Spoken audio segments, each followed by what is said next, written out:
गुजरात के एक गांव में छोटा सा परिवार रहता था। उसी परिवार में खुशबू नाम की एक महिला होती है जिसकी उम्र लगभग 32 साल थी। एक दिन शाम को खाना खा के खुशबू अपने रूम में सोने के लिए बेड पर लेटी हुई थी और उसे नींद नहीं आ रही थी। फिर खुशबू अपना मोबाइल चलाने लगती है और वह एक रोमांटिक स्टोरी सुनने लगती है। स्टोरी सुनते सुनते खुशबू के अंदर हलचल होने लगती है और उसका रोमांस करने का मन करने लगता है। अब खुशबू सोच रही थी, मेरा पति राहुल भी घर पर नहीं है और वह नौकरी के लिए शहर में गया हुआ है, तो अब अपनी गर्मी कैसे शांत करूं। और वह सोचने लगी कि अपनी प्यास कैसे बुझाऊं। फिर वह खुशबू अपने हाथ से ही करना शुरू कर देती है, पर वह मजा नहीं आ रहा था जो मजा उसे आना चाहिए था। फिर खुशबू सोचती है कि फ्रिज में देखती हूँ कुछ लौकी या बैंगन वगैरह कुछ मिल जाए तो मजा ही आ जाए।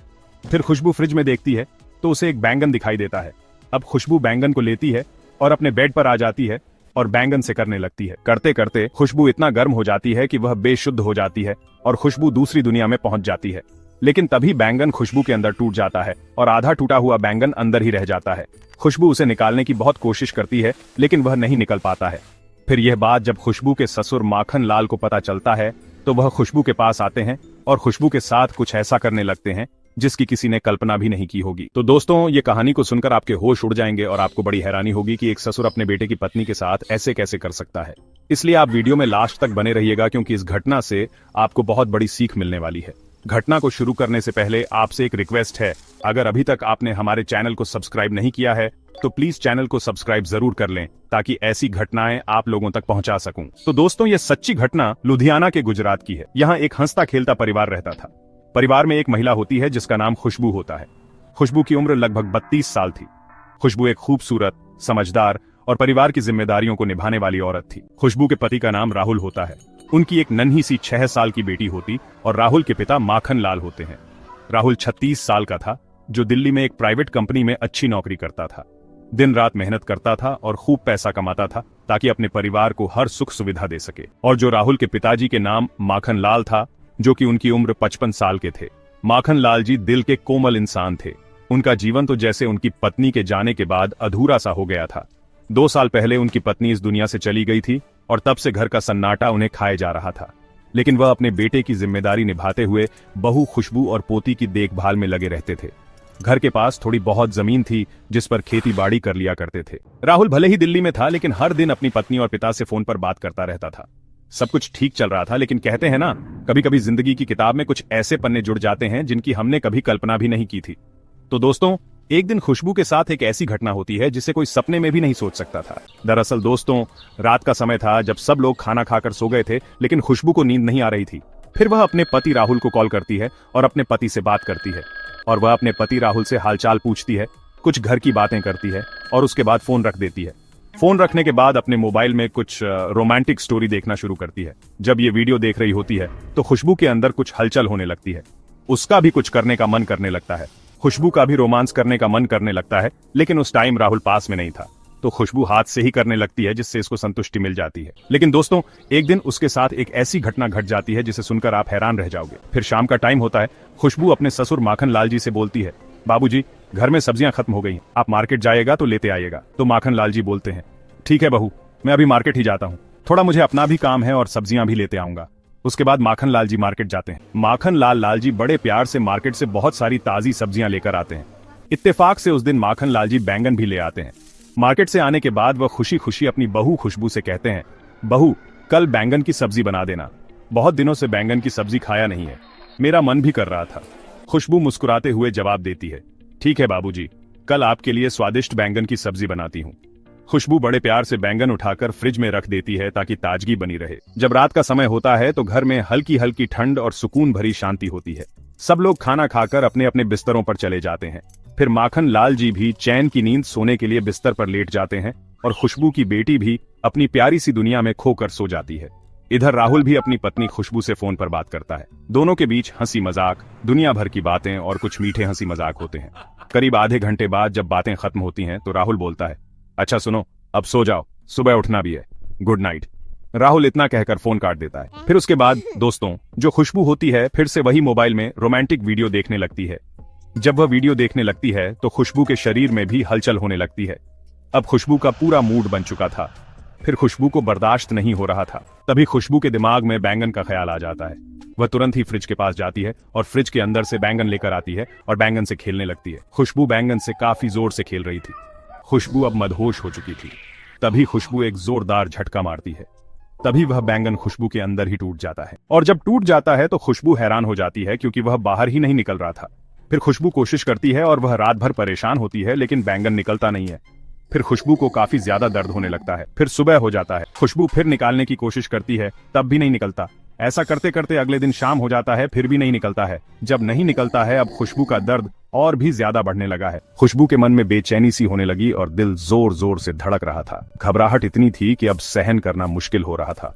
आखिरकार खुशबू ने अपने पड़ोस की एक भरोसेमंद महिला को बुलाती है। उस महिला के साथ खुशबू का उठना बैठना था।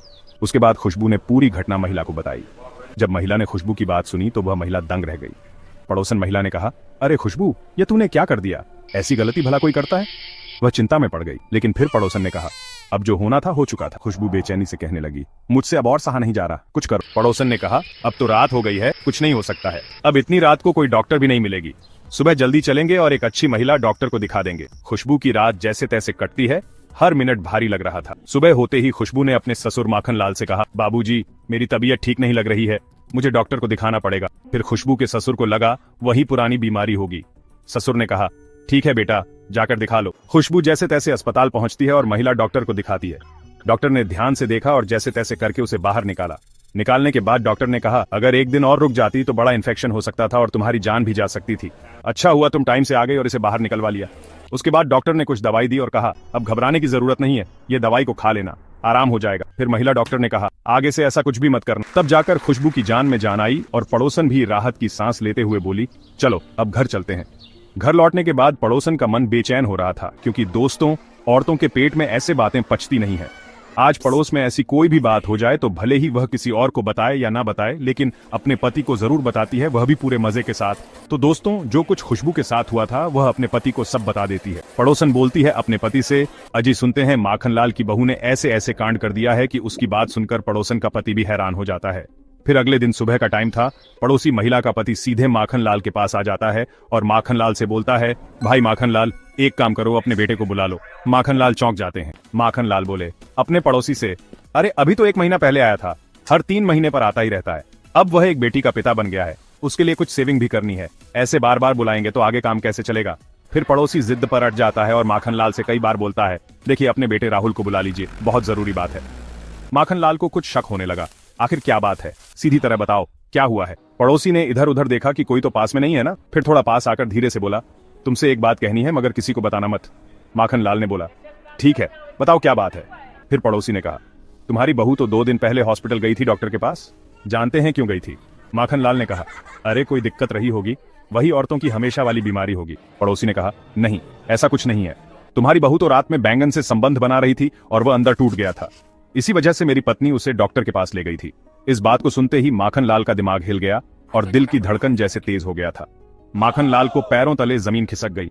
उसे भरोसा ही नहीं हो रहा था कि मेरी बहू ऐसा कुछ कर सकती है। उसके बाद दोस्तों, माखनलाल सोचते हैं कि मुझे भी बहुत दिन हो गए सुख मिले, आज मैं भी ट्राई करके देखता हूँ। शाम का वक्त हो गया। फिर माखनलाल खाना खाकर वहीं पर, लेकिन उनके मन में उथल पुथल सी मची थी। फिर कुछ देर बाद उसने धीरे से कहा, खुशबू, एक बात पूछनी है। तो खुशबू को लगा कोई आम बात होगी, बेफिक्री से बोली, हाँ बाबूजी पूछिए। माखनलाल ने उसकी आंखों में देखते हुए कहा, तुम हॉस्पिटल क्यों गई थी?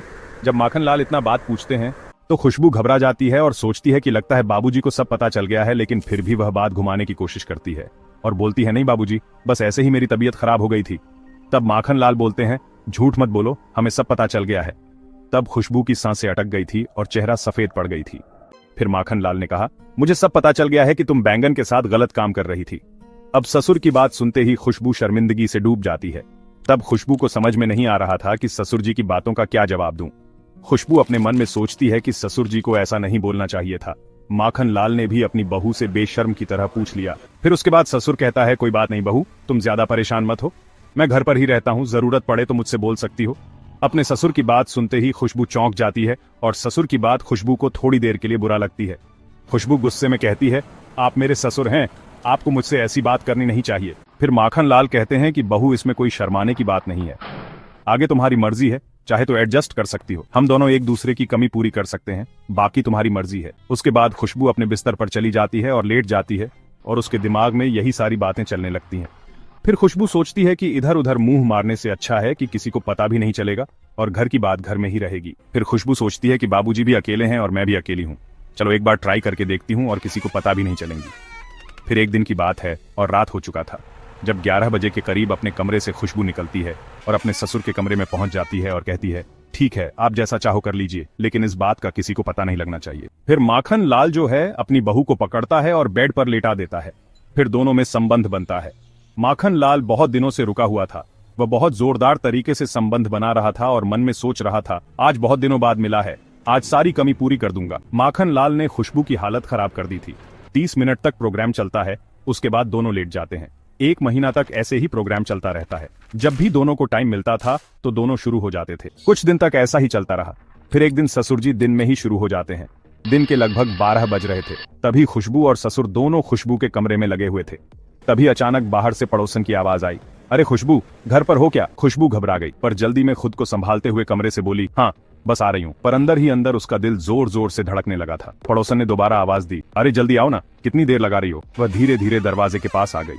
सविता भी हड़बड़ी में बाहर निकलने लगी, लेकिन तभी पड़ोसन की नजर उसके ससुर पर पड़ गई। ससुर को खुशबू के कमरे में देखकर उसे शक हो जाता है और वह समझ जाती है, अरे लगता है ससुर ने बहू के साथ सिस्टम सेट कर लिया है। अब यह खबर धीरे धीरे पूरे गांव में आग की तरह फैल जाती है। गांव के कुछ लोग ने खुशबू के पति राहुल को फोन कर दिया, अरे राहुल तेरे घर में कुछ गड़बड़ चल रही है, तेरी पिताजी ने धमाल मचा रखे हैं, जरा तुम घर आकर देख तो सही।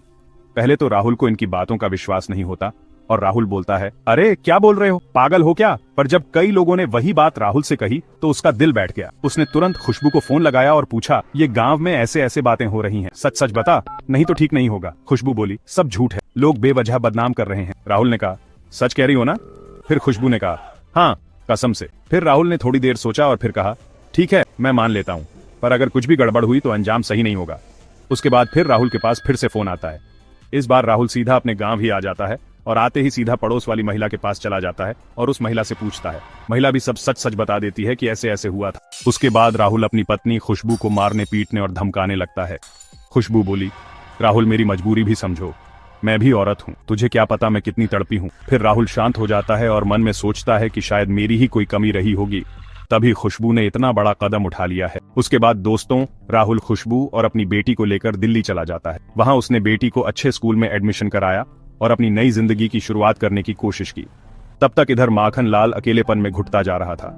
जिस जिस्म की भूख में उसने सब बर्बाद कर दिया, अब वही जिस्म सूखता चला गया था। 2 महीने के अंदर माखन लाल की हालत इतनी बिगड़ गई कि गांव वाले उसके बेटे राहुल के पास फोन किया और राहुल से कहा, जल्दी आ, तेरे पिताजी की हालत बहुत सीरियस है। फिर राहुल ने सब कुछ भूलकर फिर अपने गांव लौटा। गांव लौटने के बाद कुछ ही दिनों में राहुल के पिताजी माखन लाल ने दम तोड़ दिया।